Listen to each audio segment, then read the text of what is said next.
નમસ્કાર મિત્રો, હું હિમાંશી સિંહ રખિયા, સ્વર્ણિમ ગુજરાત સ્પોર્ટ્સ યુનિવર્સિટીની વિદ્યાર્થી અને જુડોની ખેલાડી. આજે હું તમને એક વાત કહેવાની જે મારા દિલની વાત છે. જેવી રીતે હું મારું ગ્રાઉન્ડમાં શ્રેષ્ઠ આપું છું, તેવી જ રીતે આપણા દેશના સ્વદેશી ઉત્પાદનો પણ શ્રેષ્ઠ છે. જેવી રીતે હું મારા રમતના સાધનો પસંદ કરું છું, તેવી જ રીતે આપણે સ્વદેશી ઉત્પાદનો પસંદ કરીએ. આપણા ભારતના હસ્તકલાઓ, કાપડ, મસાલાઓ તે વિશ્વભરમાં પ્રખ્યાત છે. તો તેવી જ રીતે આપણે આપણા કારીગરોને પ્રોત્સાહિત કરીએ. તો ચાલો આજે આપણે પ્રણ લઈએ, સ્વદેશી ઉત્પાદનોનો ઉપયોગ કરીએ, બીજાને પ્રેરિત કરીએ, ભારતને સમૃદ્ધ બનાવીએ, સ્વદેશી ઉત્પાદનો અપનાવીએ, ભારતને જય હિન્દ, જય ભારત. નમસ્તે, હું બ્રિજેશ રાવલ, સ્વર્ણિમ ગુજરાત સ્પોર્ટ્સ યુનિવર્સિટીમાં NSS સ્વયંસેવક અને આર્ચરીનો ખેલાડી છું. આજરોજ હું તમને આ માધ્યમ દ્વારા સ્વદેશી અપનાવવા વિશે જણાવવા માંગુ છું. આજે આપણે વિદેશની ઘણી બધી વસ્તુઓનો ઉપયોગ કરીએ છીએ, જેમ કે કપડાં, મોબાઈલ, એવી અનેક વસ્તુઓ. જો આપણે આપણી સ્વદેશી વસ્તુઓ અપનાવીએ તો આપણા દેશમાં ગરીબી ઘટશે અને રોજગારીની તકો વધે છે. સ્વદેશી અપનાવવું માત્ર વસ્તુઓ ખરીદવી નહીં, પરંતુ દેશપ્રેમ પ્રત્યેનો ભાવ પ્રગટ કરવો છે.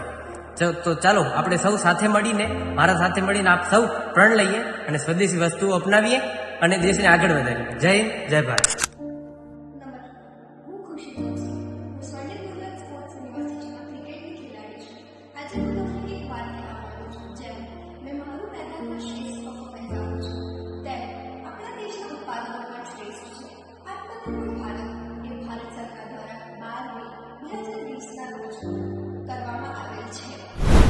નમસ્તે મિત્રો, મારું નામ ખુશ્બુ ગોસ્વામી છે. હું સ્વર્ણિમ ગુજરાત સ્પોર્ટ્સ યુનિવર્સિટીની વિદ્યાર્થી અને ફૂટબોલની ખેલાડી છું. આજે હું તમને વાત કહેવા જઈ રહી છું અને એક સંદેશ આપવા માંગુ છું. આત્મનિર્ભર ભારત અભિયાન એ નવા ભારત માટેનું એક અભિયાન છે, જેનો ઉદ્દેશ વૈશ્વિક સ્તરે આર્થિક રીતે મજબૂત અને આત્મનિર્ભર બનાવવાનો છે. નમસ્કાર, જય હિન્દ.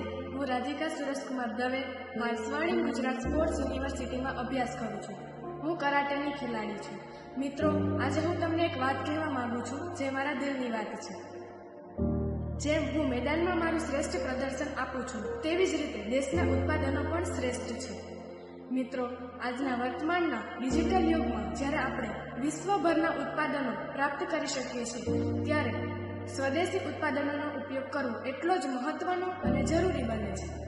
માનનીય શ્રી પ્રધાનમંત્રીની આ અદ્ભુત યોજના હેઠળ ભારત દેશ અને તેના લોકોને સમૃદ્ધ અને સશક્ત બનાવવા અતિ લાભદાયક બને છે. જેવી જ રીતે દેશના ખેલાડીઓ ટીમ વર્કથી જીત મેળવે છે, તેવી જ રીતે આપણે સ્વદેશી ઉત્પાદનોનો ઉપયોગ કરીને આપણા દેશની અર્થવ્યવસ્થાને મજબૂત અને સશક્ત બનાવી શકીએ છીએ.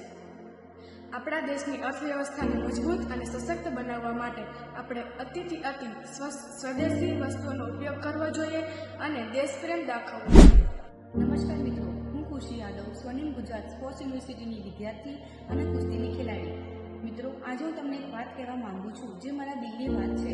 જેમ હું મારા મેદાનમાં શ્રેષ્ઠ આપું છું, તેમ આપણા ભારત દેશના ઉત્પાદનો પણ શ્રેષ્ઠ છે.